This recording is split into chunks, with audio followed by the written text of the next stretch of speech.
Ah, you fools. Trying to minimize Teofimo Lopez's best win.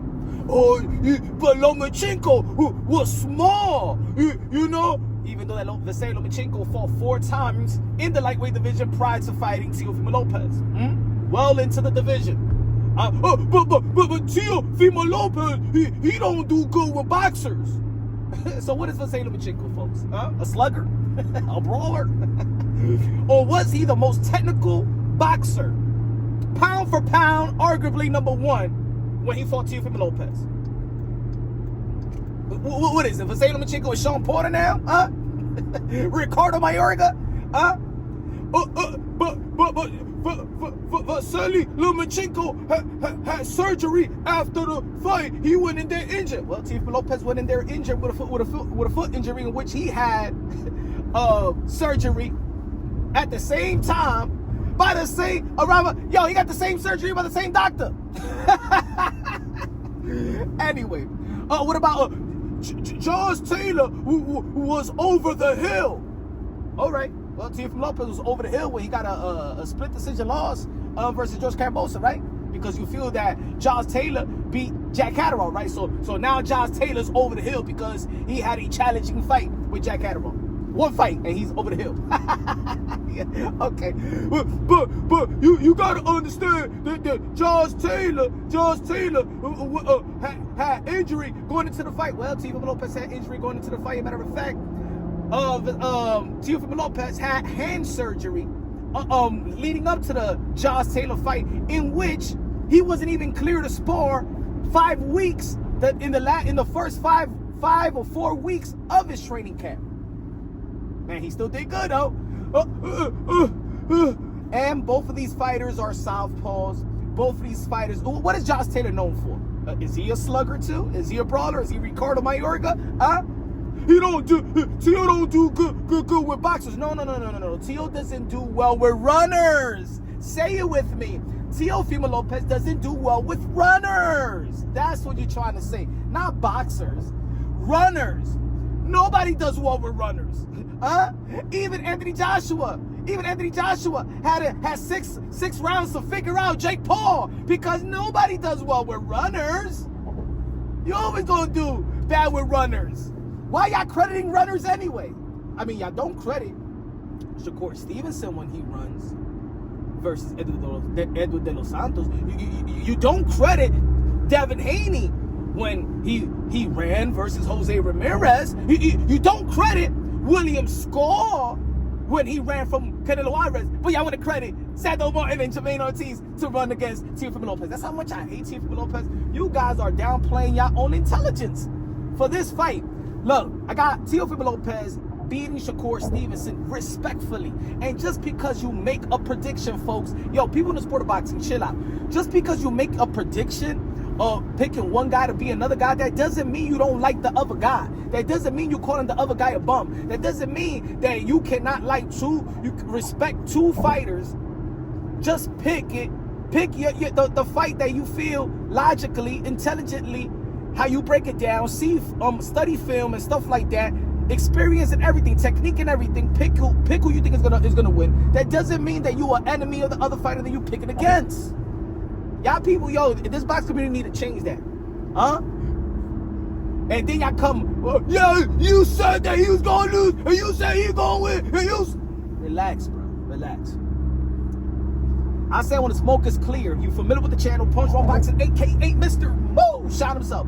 I said, if you familiar with the channel, you know that I support Teofimo Lopez, fan of Teofimo Lopez, and I also does support Shakur Stevenson. I said when the smoke clears, go check the archives. When the smoke clears, it is going to be Teofimo Lopez versus Shakur Stevenson. I told y'all that throughout the years. I told that to Teo. I told that to Shakur. In the interview that I had with Shakur on my channel. When the smoke clears, it's going to be them. I said Teofimo Lopez also legacy fight, meaning that fight that was going to turn Teofimo Lopez into an international superstar, not just one of the pound for pound great fighter of his time. I said it was Teo and Tank, because the style, because where Tank was at. I said that was going to be the legacy fight that the matchup is just, you know what I'm saying? I still think that the matchup of Tio and Tank will be an explosive matchup with speed, power, the natural ability. But this one is all about legacy reigning supreme. Two guys that truly want legacy. Two guys that do have and walk around with a chip on their shoulder. You know what I'm saying? Both of these guys have the amateur and professional pedigree. Shakur Stevenson, 3-division world champion, unified the titles in the super featherweight division, and if Top Rank would have let him, he would have became easily undisputed in the super featherweight division. But let's not forget that even Bob Arum said that that's a waste of time, and they won't spend nobody's willing to pay for those fights for Shakur Stevenson to become a undisputed. So I understand the politics of the sport of boxing, right? Just like we all know that Teofimo Lopez is the two-division undisputed world champion, the first two-division undisputed world champion in the full belt era. Yes, at the age of 25, because we understand the politics of the sport of boxing. I got T.O.B. and Shakur, respectfully, right? Teofimo Lopez have the best resume of this generation. Don't try to minimize it so you could build in a dumb argument, all right? He beat southpaws, pound for pound fighters, the best of the best in the division in which he campaigned. What are you doing as a boxing fan trying to minimize that? What are you doing as a hardcore boxing fan trying to minimize that? You should want your favorite fighter, whoever it is, to do what Teofimo Lopez been doing. All right? Shout out to the other fighters that's doing what Teofimo Lopez has started to do. Shout out to Bam Rodriguez. He's doing his thing. Shout out to even Devin Haney. He's doing his thing. Resume and accomplishment speak for itself. Even though that David Benavidez doesn't have the gold, but look at his resume. He's doing his thing. Shout out to Virgil Ortiz. I like the last 3 fights. Bowichuk, Madrimov, and Erickson Lubin. Like, stop trying to minimize fighters that's actually doing their thing. Yeah, you the same type of fans that beg, yo, boxing is not like back in the days, yo. These fighters need to fight the fight. Who the hell Teofimo Lopez supposed to fight in the lightweight division to become the best?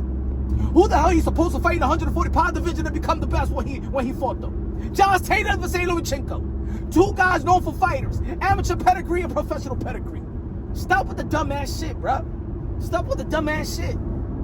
He didn't fight. He's not building an excuse. Because what? Because Shakur Stevenson best performance, arguably, or best win, a lot of people are saying is William Zepeda, and you cannot match no damn William Zepeda with the caliber of great fighters that Teofimo Lopez has beaten. That's why. To bring Teofimo Lopez down, so you could argue, oh well, Shakur and Teo's in the same level in terms of resume. No, they in different stratosphere. In terms of skills, we don't know yet. Tio already had his skills already been tested at the highest of all highest level in the division in which he campaigning versus southpaws and boxers that have slick size. Okay, he beat the tallest guy in Josh Taylor, and if you want to say he beat one of the shortest guy in Vasily Lomachenko, in all different shape and sizes. Teofimo Lopez does this thing versus southpaws. His best win is versus a southpaw. His best wins is when he's the underdog, and guess what? He's fighting another southpaw, pound for pound cannibal fighter, and he's the underdog. And stick with the narrative. If Teofimo Lopez performs to the level of his competition, what is the competition? What is Shakur Stevenson? Now you know which Teofimo Lopez is going to show up, because you said he performs to the level of his competition. But damn it seems like Teofimo Lopez is going to perform very, very well. Triple greatness.